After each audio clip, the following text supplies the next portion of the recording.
This is episode 231 of the Focused Mindset podcast. And today we're going to talk about the subject of coaching. What is solution-focused coaching? And when do we have coaching conversations? It might be more often than you think. Let's get started. Solution-focused conversations. You know I talk about it. I talk about it all the time. I give you guys feedback on how to take the solution-focused approach, which is really a therapeutic approach in practice, and bring some of those strategies into your conversations so that you're able to have a greater impact. Because solution-focused conversations are conversations where we are looking to help the other person discover solutions. We're trying to take ourselves out of the equation. It doesn't mean that we don't bring all of the energy and all of the gifts that we possess into the conversation, but our opinion is not the most important thing.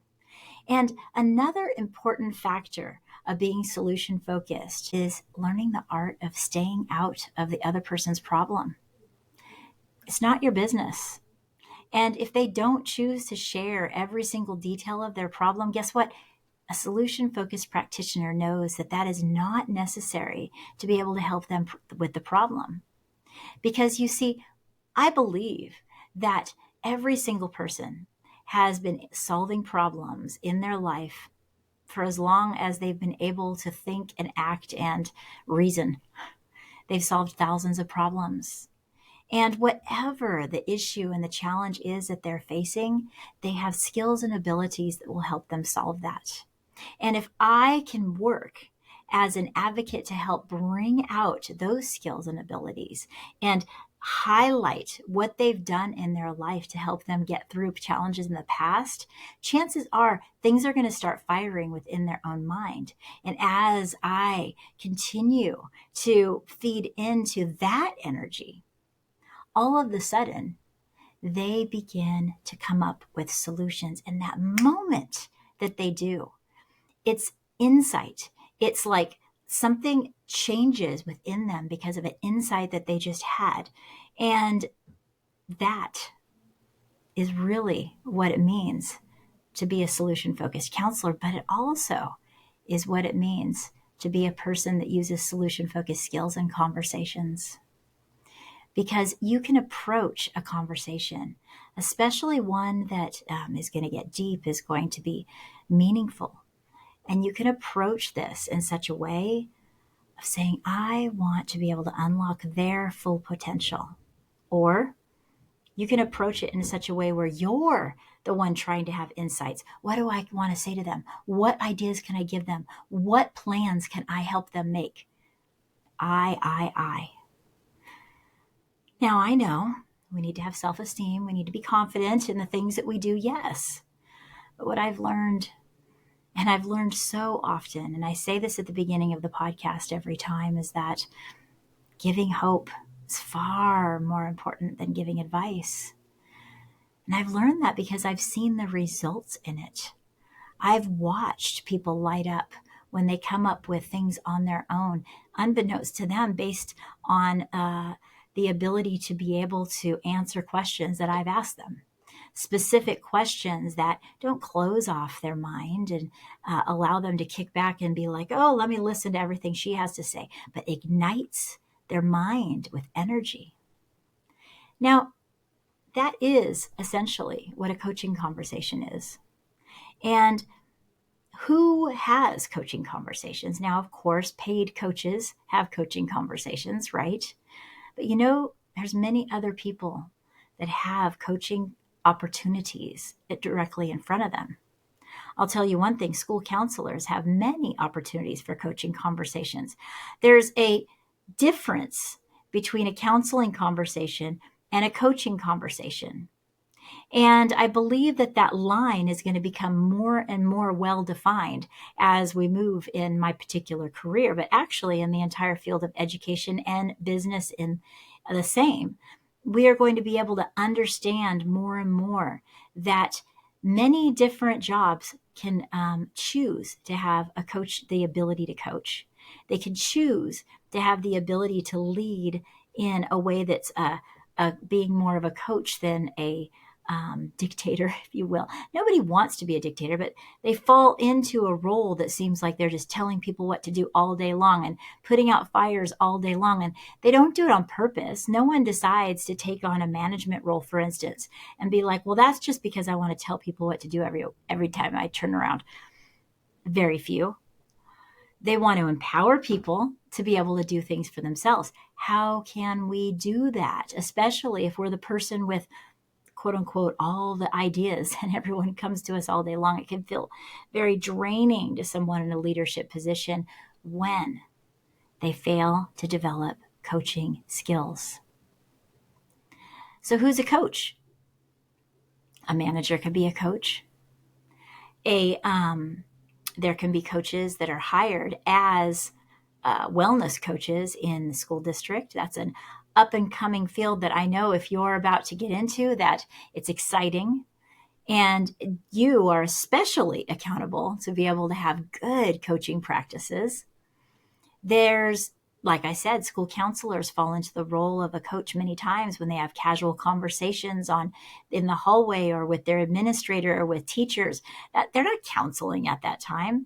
They're having conversations, and they're using skills to be able to do that if they're savvy, right? Who else are coaches? Teachers can have coaching conversations. Probably many, many, many of the jobs that you're thinking of right now can also at some point have a coaching conversation, because a coaching conversation is one where you are stepping into the role of listening. You're stepping into the role of assisting a person in making a plan, and you're being the type of person that cheers them on to get started on that plan and to be their best self.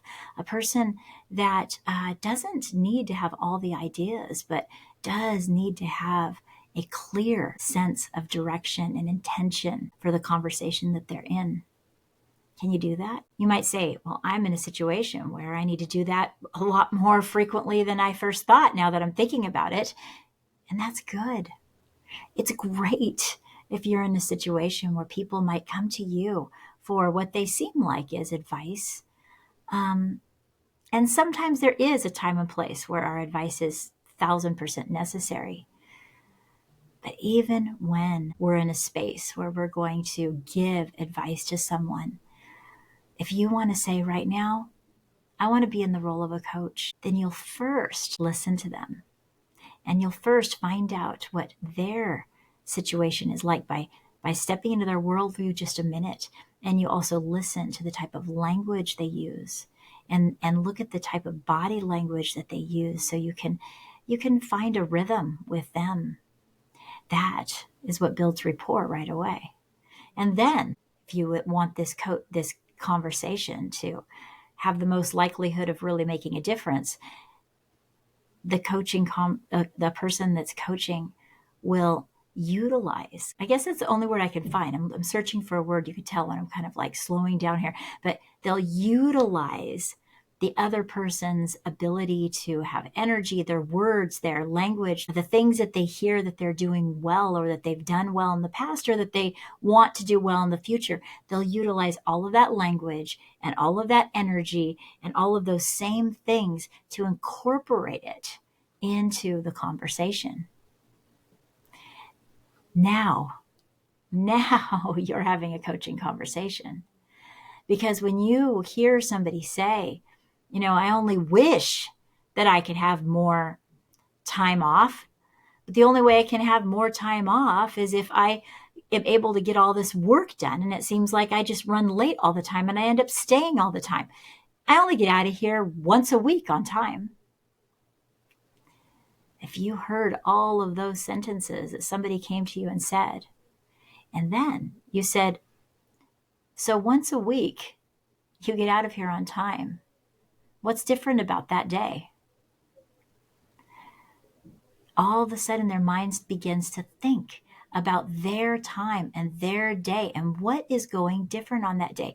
They begin to connect dots in their mind that they never were going to before if you were to choose to say, I know, it's ridiculous when you're getting out late. You must be so tired. I've felt the same way. I hate it when I get home late. You missed an opportunity right there. You missed an opportunity to be a coach. And when that happens and that person does identify, hey, it might not happen. They might not be ready that day, but you gave it a shot by asking the right question. They might start working it out in their brain, and you begin to see them thinking, and they're looking out and really planning their next words. You can build on that. You can build on that. And then if somebody makes a proclamation of what they would like to do in their life, and they really are able to say with certainty what they want to happen, you can be the one to say, I believe you can do that. I believe that that's something that can happen for sure. Let's make it happen. So coming alongside somebody and being there for them in the type of way where you're believing that they can solve their problems and cheering for them as they do. These are coaching conversations. And I bet that many of you have thought of conversations that might have gone a lot better with your own kids if you would have chose to use some coaching skills. So as I move forward with this podcast, you might find that I talk about how you can have solution-focused coaching conversations. And that does not mean that I'm only speaking to life coaches out there. That means I'm speaking to the person, you, that it has an opportunity every day to elevate specific conversations to make them more effective. And I've been charged with the question many times, why do I choose solution focused as to put my stamp of approval on? Now, one, because it's the one method that I use that I've saw the quickest and most reliable results with the hundreds, maybe thousands of people that I've had solution focused conversations with. So if it works, do more of it. And there's more than that though. It's the ability that the solution focused has to, like I said at the beginning of this podcast, take myself as far out of the equation as I can and practice humility and practice true and authentic listening for the sake of helping to bring the very best result from the conversation. It's the ability to be able to have permission to keep myself out of the problem. If they want to share, they can.